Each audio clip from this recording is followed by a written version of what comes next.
నమస్తే. బంగ్లాదేశ్లో హిందువులపై జరుగుతున్న అరాచకాలపై మాత్రం ఇక్కడ తెలంగాణలో మాత్రం హిందూ సంఘాలు మాత్రం వ్యతిరేకిస్తున్నాయి, నిరసనలు కూడా వ్యక్తం చేస్తున్నాయి. మనతో పాటు కరెక్ట్ కళ్యాణ్ గారు మాట్లాడుతున్నారు. బంగ్లాదేశ్ విషయంలో మాత్రం ఏం చెప్పదలుచుకున్నారు హిందువులపై దాడుల విషయం? బంగ్లాదేశ్ హిందువులపై అత్యంత ఘోరంగా దాడులు చేస్తున్నారు. అది చాలా చాలా హేయమైన చర్య, దుశ్చర్య.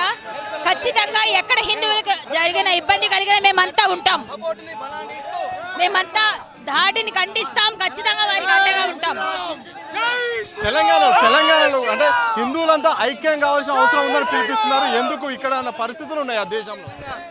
ఐక్యం కావాల్సిన పరిస్థితి ఇక్కడ కూడా అలాంటి పరిస్థితి రాబోతుంది, ఆల్రెడీ వచ్చిందనే చెప్తాను నేను. ఖచ్చితంగా ఇప్పుడు పరిస్థితి అలాగే ఉంది. మనం అక్కడ పరిస్థితులు మనకి ఇక్కడ ఖచ్చితంగా మనకి కళ్ళకు కట్టుబెట్టి కనిపిస్తున్నాయి. ఫ్యూచర్ మన ఫ్యూచర్ కనబడుతుంది కాబట్టి అందరూ అప్రమత్తంగా ఉండాలి. ఇక్కడ కూడా అదే పరిస్థితిలో ఉన్నాం. హిందువులను టార్గెట్ చేయాల్సిన అవసరం అక్కడ ఎందుకు ఉంది? బంగ్లాదేశ్ వాళ్ళు రాక్షసులు ఎవరిని ఎప్పుడు రాక్షసంగా ప్రవర్తించే వాళ్ళు ఎప్పుడు అలాగే చేస్తారు. హిందువులనే టార్గెట్ చేస్తారు. హిందువులే లోకుగా ఉంటారు, అందరికి శాంతి కాముకులుగా ఉంటాం మనం. అందువల్ల నమస్తే. బంగ్లాదేశ్లో హిందువులపై జరుగుతున్న అరాచకాలపై మాత్రం ఇక్కడ తెలంగాణలో మాత్రం హిందూ సంఘాలు మాత్రం వ్యతిరేకిస్తున్నాయి, నిరసనలు కూడా వ్యక్తం చేస్తున్నాయి. మనతో పాటు కరెక్ట్ కళ్యాణ్ గారు మాట్లాడుతున్నారు. బంగ్లాదేశ్ విషయంలో మాత్రం ఏం చెప్పదలుచుకున్నారు హిందువులపై దాడుల విషయం? బంగ్లాదేశ్ హిందువులపై అత్యంత ఘోరంగా దాడులు చేస్తున్నారు. అది చాలా చాలా హేయమైన చర్య, దుశ్చర్య.